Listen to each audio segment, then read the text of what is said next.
Bismillahirrahmanirrahim. Halo anak-anak hebat. Assalamualaikum warahmatullahi wabarakatuh. Apa kabarnya hari ini? Semoga kita semua selalu diberikan kesehatan ya oleh Allah Subhanahu wa taala. Amin. Sebelumnya perkenalkan dulu. Nama Ibu Iska Nurrahmani. Kalian bisa memanggil Ibu Iska.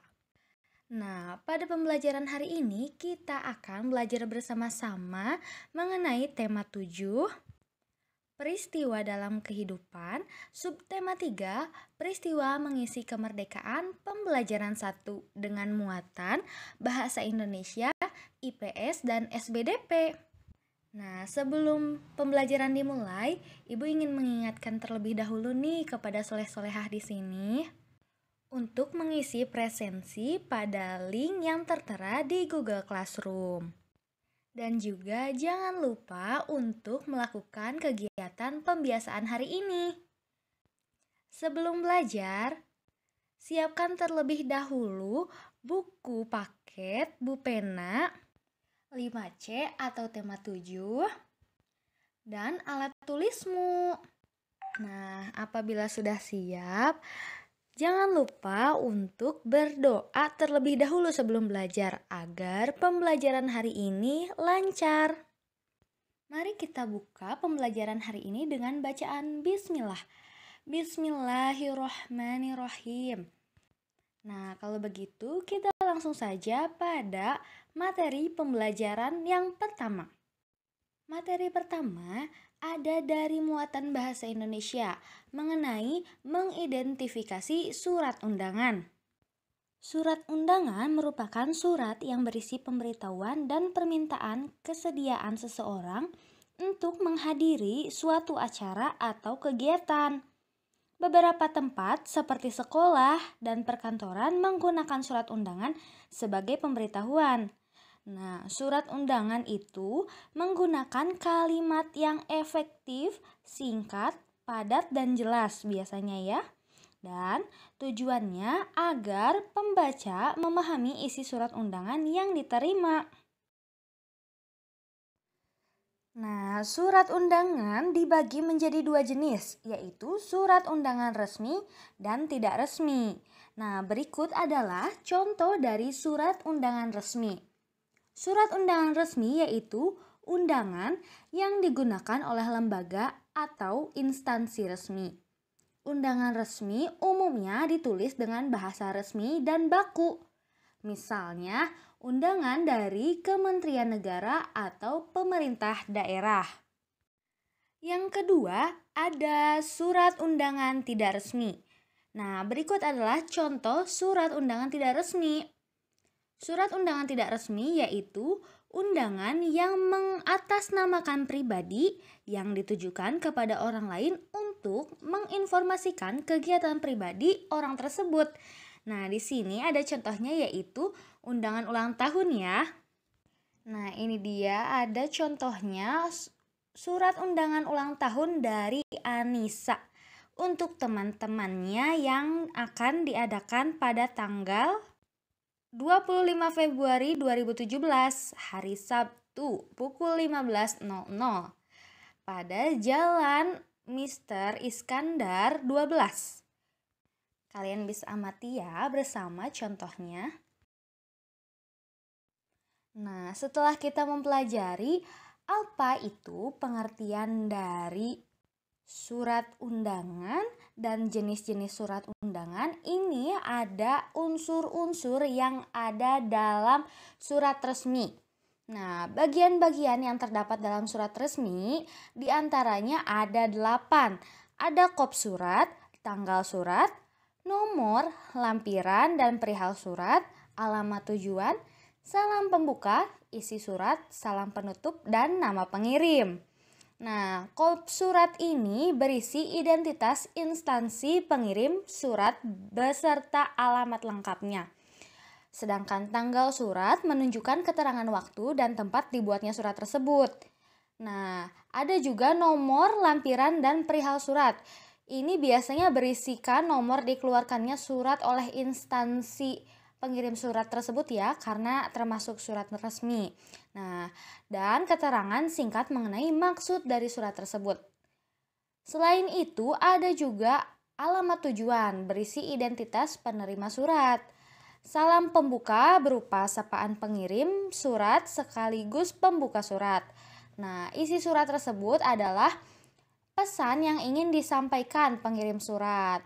Kemudian ditutup oleh salam penutup, salam untuk mengakhiri surat, dan disertai dengan nama pengirim sebagai identitas pengirim surat tersebut. Nah, berikut adalah contoh dari penerapan ataupun contoh dari unsur-unsur dalam surat resmi. Di sini ada surat resmi dari Sekolah Dasar Erlangga. Ada kop suratnya ya, di atas kop suratnya berisikan Sekolah Dasar Erlangga, Jalan Haji Baping Raya nomor 100 Jakarta Timur. Nah, tanggal suratnya ini dibuat adalah Jakarta 10 Oktober 2017. Nomor lampiran dan juga perihal surat tertera di situ berupa undangan pameran seni siswa. Alamat tujuannya yaitu kepada yang terhormat seluruh siswa SD Erlangga di Jakarta. Salam pembuka berupa kata dengan hormat. Nah, kemudian ada isi suratnya. Dengan ini kami informasikan bahwa SD Erlangga akan mengadakan pameran seni siswa. Oleh karena itu, seluruh siswa diharapkan hadir dalam acara tersebut yang diadakan pada tanggal Senin 23 Oktober 2017 waktu pukul 8 waktu Indonesia Barat sampai dengan selesai, dan tempatnya di Aula Utama SD Erlangga. Siswa diharapkan dapat berpartisipasi dan datang tepat waktu. Atas perhatian seluruh siswa SD Erlangga, kami ucapkan terima kasih. Kemudian ada juga salam penutup berupa hormat kami, dan nama pengirimnya di sini ada Faisal Kamal, Ketua Pelaksana Pameran Seni Siswa SD Erlangga. Nah, itu dia adalah contoh penerapan unsur-unsur dalam surat resmi. Nah, tadi kan kita sudah membaca ya perihal teks surat undangan. Sekarang kita akan mengidentifikasi ide pokok dan kosakata tidak baku yang ada dalam surat undangan resmi tadi. Nah, bagaimana cara mengidentifikasi ide pokok dan kosakata dalam teks? Nah, ide pokok adalah pokok permasalahan yang ada di dalam sebuah teks. Langkah-langkah menentukan ide pokok tersebut adalah sebagai berikut.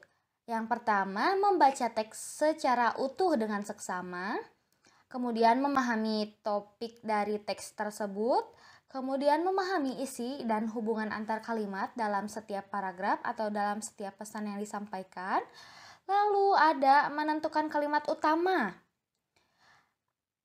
Kemudian ada mencatat hal-hal penting dalam setiap paragraf ataupun dalam teks tersebut. Dan jika belum memahami isi teks, bacalah teks tersebut secara berulang sampai kalian paham. Nah, itu adalah cara ataupun langkah untuk menentukan ide pokok. Kemudian, apakah isi dari surat undangan tersebut? Nah, untuk menentukan ide pokok, kita bisa menggunakan kalimat tanya ini ya. Apakah isi dari surat undangan tersebut? Nah, ternyata isi dari undangan tersebut adalah informasi pengadaan pameran seni siswa di SD Erlangga. Lalu, adakah kosakata tidak baku dalam undangan resmi tersebut? Ya, jawabannya tidak ada ya, karena biasanya surat undangan resmi menggunakan kosakata baku. Nah, itu dia contoh mengidentifikasi ide pokok dan kosakata tidak baku dalam teks undangan resmi SD Erlangga, pameran seni siswa. Kemudian, kita akan belajar mengenai menuliskan informasi penting dari teks. Nah, ada beberapa cara yang dapat kita lakukan untuk menemukan informasi penting dalam sebuah teks. Teks yang dimaksud di sini adalah teks undangan ya, surat undangan yang tadi.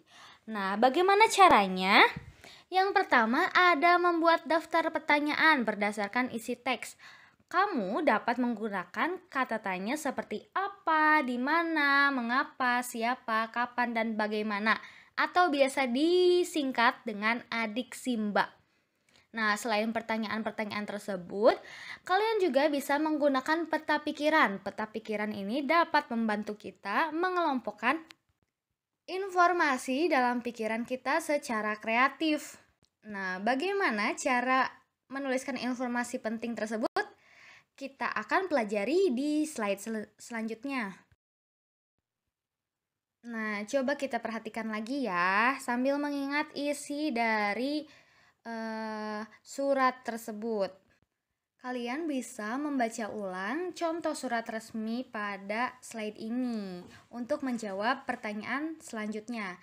Coba perhatikan kiranya informasi apa yang bisa kita dapatkan setelah membaca undangan ini. Nah, setelah kita membaca surat undangan tadi, lalu apa acara yang diselenggarakan oleh SD Erlangga? Nah, kiranya acara apa yang bisa kita dapatkan dari informasi surat undangan tersebut?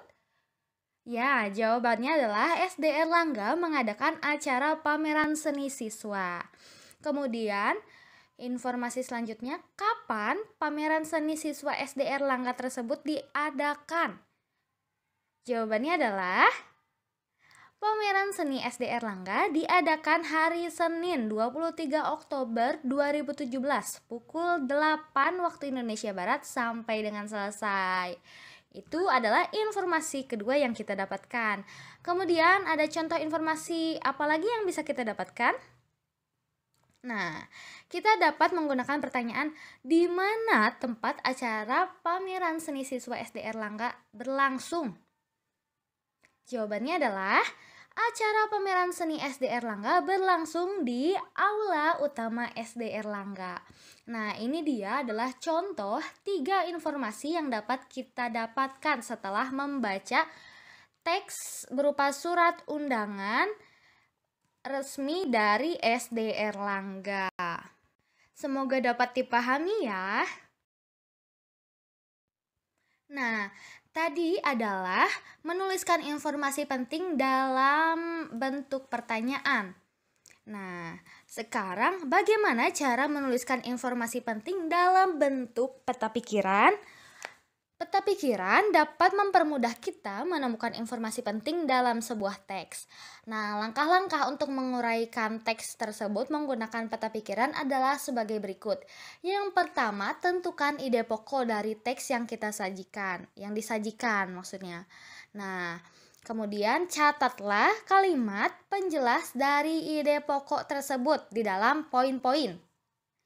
Nah, yang ketiga, baru dituliskan ide pokok tersebut dan kalimat penjelas ke dalam suatu bagan peta pikiran. Nah, bagaimana contohnya? Mari kita pelajari pada slide selanjutnya. Nah, ini dia adalah contoh dari penggambaran atau pembuatan peta pikiran mengenai informasi penting dari surat undangan SD Erlangga. Nah, kita dapat mengambilnya dari pertanyaan ataupun informasi penting yang kita ambil dari pertanyaan sebelumnya ya, mengenai apa, di mana, dan kapan. Nah, yang pertama itu ada kolom yang menjelaskan tentang SD Erlangga mengadakan acara pameran seni siswa. Kemudian ada kolom yang menerangkan acara pameran seni SD Erlangga berlangsung di Aula Utama. Kemudian ada juga kolom yang menjelaskan pameran seni SD Erlangga diadakan hari Senin 23 Oktober 2017 pukul 8 waktu Indonesia Barat sampai dengan selesai. Nah, itu dia contoh dari menuangkan informasi penting pada teks undangan tersebut dalam sebuah peta pikiran. Jadi informasi-informasi tersebut digambarkan bisa dalam kotak-kotak ataupun dalam bentuk awan ataupun bentuk lain sebagainya begitu. Semoga dapat dipahami ya pembelajarannya. Nah, itu tadi adalah pembahasan mengenai surat resmi. Sekarang kita akan membahas perihal surat tidak resmi. Bagaimana cara membuat surat undangan tidak resmi? Nah, surat undangan tidak resmi adalah surat undangan yang mengatasnamakan perseorangan untuk kegiatan perorangan ya. Nah, umumnya surat undangan tidak resmi berisikan kata-kata yang lebih sederhana dibandingkan surat undangan resmi tersebut. Nah, contohnya surat undangan tidak resmi ada undangan ulang tahun, undangan pertunjukan pentas seni di sekolah, dan undangan pernikahan. Mari kita lihat contohnya ya. Ini dia contoh dari surat undangan tidak resmi mengenai undangan pertunjukan pentas seni di sekolah, pentas seni kreasi anak bangsa di SD Nusantara. Di sini terdapat undangan berupa kepada siswa-siswi SD Nusantara, ayo hadiri dan saksikan pentas seni kreasi anak bangsa 1 November 2016 di Aula SD Nusantara pukul 8 sampai dengan selesai. Nah, jika diperhatikan, surat undangan tidak resmi ini lebih singkat ya daripada surat undangan resmi yang ditampilkan sebelumnya. Nah, surat undangan tidak resmi ini bisa digambar lebih menarik dan disebarkan biasanya bisa langsung kepada siswa-siswa, bisa ditempel dalam majalah dinding, disebarkan dimanapun untuk menarik perhatian siswa agar siswa-siswa dapat menghadiri acara tersebut. Nah, jika diperhatikan juga dari kosakata yang dipilih adalah kosakata yang lebih mudah dipahami atau menggunakan kata-kata yang lebih sederhana dibandingkan undangan resmi. Namun, informasi yang dituju atau yang ingin disampaikan sudah jelas tertera di bawah, yaitu waktu penyelenggaraan dan tempat penyelenggaraan acara tersebut. Sampai di sini dapat dipahami bagaimana perbedaan antara surat undangan resmi dan tidak resmi? Ibu yakin anak-anak hebat di sini pasti bisa ya membedakan antara keduanya. Nah, kiranya dari surat undangan tidak resmi tersebut, apakah isi dari surat undangan tersebut? Ya, informasi berupa acara ya, pentas seni kreasi anak bangsa dari SD Nusantara. Lalu, jika diperhatikan, dari surat undangan tidak resmi ini, adakah kosakata tidak baku dalam undangan tidak resmi tersebut? Jawabannya adalah ada ya. Di surat undangan tidak resmi terdapat kata ayo hadiri. Nah, kata hadiri itu berasal dari kata hadir. Merupakan kosakata yang tidak baku ya kalau hadiri itu. Nah, kosakata bakunya adalah menghadiri. Yang artinya adalah mengunjungi atau mengikuti. Nah, itu dia tadi pembahasan mengenai muatan bahasa Indonesia tentang surat undangan. Nah, surat undangan tadi berisikan acara pentas seni ya dan acara pameran seni. Nah, pameran seni ataupun pentas seni merupakan salah satu dari upaya melestarikan kebudayaan bangsa Indonesia. Nah, kita sebagai bangsa Indonesia harus menghormati budaya dari daerah lain. Hal tersebut bertujuan untuk menjaga kedaulatan negara dan ketentraman dalam hidup bermasyarakat. Sikap yang dapat kita lakukan untuk menghormati dan menghargai budaya daerah lain adalah sebagai berikut. Yang pertama, tidak membangga-banggakan budaya sendiri. Yang kedua, tidak menjelek-jelekan budaya daerah lain. Yang ketiga, mau menikmati pertunjukan budaya daerah lain. Yang keempat, mau mempelajari budaya daerah lain. Nah, kita sebagai bangsa Indonesia memiliki beragam budaya. Kita perlu bangga atas budaya kita, namun tidak boleh berlebihan. Nah, itu adalah maksud dari poin pertama, tidak membangga-banggakan budaya sendiri, tidak boleh berlebihan ya, sampai tidak mau menerima budaya lain, hanya ingin belajar budaya sendiri saja. Nah, itu juga tidak baik. Kita juga harus menghargai budaya lain yang ada di sekitar kita. Dan tentu tidak boleh menjelek-jelekannya. Karena seluruh budaya yang ada adalah budaya yang baik, yang seharusnya kita jaga dan kita lestarikan. Nah, oleh karena itu kita harus menghargai dan mau menikmati, bahkan alangkah baiknya kita mempelajari budaya daerah lain. Bagaimana cara menikmati pertunjukan budaya daerah lain? Nah, salah satunya adalah mengikuti pameran ataupun acara pentas seni yang diadakan di sekolah seperti yang ada pada surat undangan tadi ya. Nah, itu adalah salah satu contohnya. Selanjutnya, kita akan mempelajari budaya yang ada di Indonesia sebagai menjalani upaya pelestarian kebudayaan bangsa Indonesia.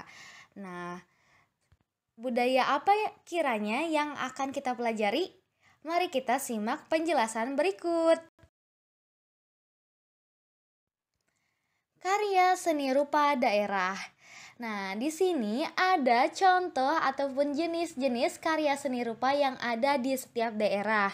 Sebagai berikut, ada yang pertama seni lukis daerah, umumnya menggambarkan objek-objek berupa pemandangan alam, manusia, hewan, tumbuhan dengan nilai-nilai budaya yang ada di daerah setempat.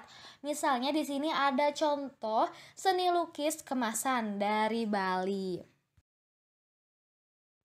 Kemudian ada seni patung daerah, yaitu karya seni dengan bentuk 3 dimensi menyerupai manusia, binatang, dan benda-benda baik, terbuat dari benda keras ataupun lunak, misalnya patung barong dari Bali.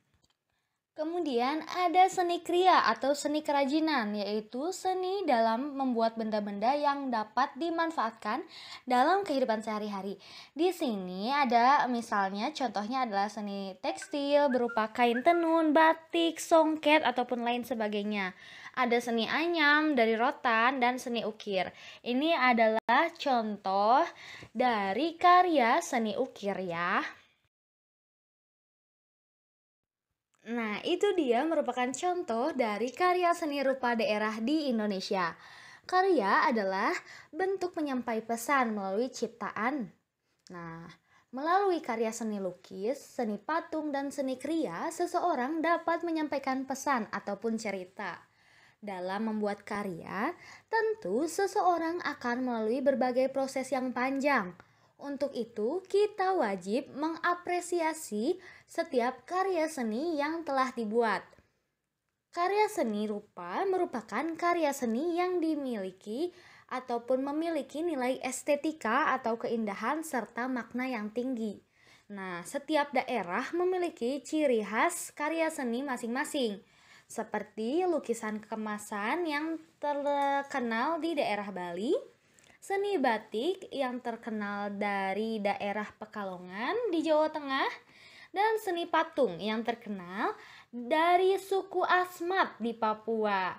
Nah, berikut merupakan gambar-gambar karya seni rupa di daerah di Indonesia.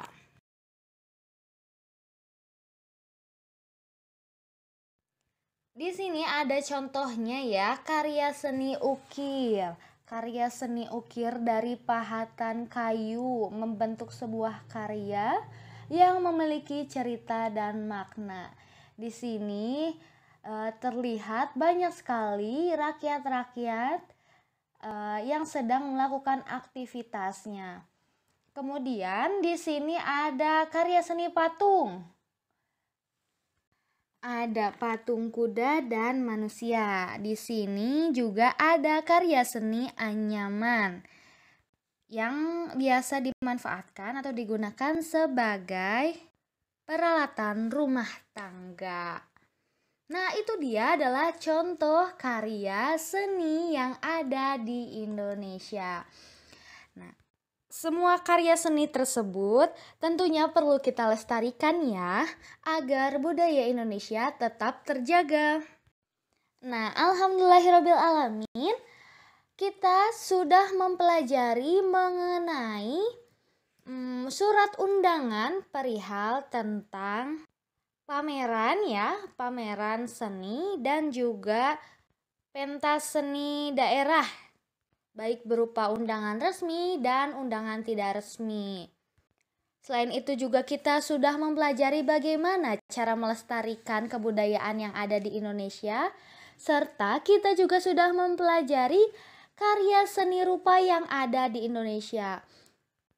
Untuk itu terdapat tugas nih yang harus soleh-solehah kerjakan hari ini, yaitu membuat surat undangan resmi untuk suatu kegiatan yang bertujuan untuk melestarikan budaya Indonesia. Seperti yang sudah dicontohkan tadi ya, pada penjelasan sebelumnya, ada surat undangan resmi. Nah, kalian juga harus memperhatikan unsur-unsur pada surat undangan resmi yang kalian buat. Untuk keterangan lebih lanjut mengenai tugas ini, soleh-solehah dapat membuka buku paket bupenanya halaman 153. Ada keterampilan membuat surat undangan resmi. Nah, itu akan menjadi tugas hari ini. Sebelumnya, soleh-solehah perlu menentukan terlebih dahulu pembuat ataupun pengirim surat resmi tersebut, lalu siapa penerima surat resmi tersebut, dan tujuan pembuatan surat resmi tersebut. Buatlah surat resmi pada selembar kertas HVS. Perhatikan unsur-unsurnya, dan jika sudah selesai, kumpulkan surat undangan resmi yang telah kalian buat pada wali kelasmu.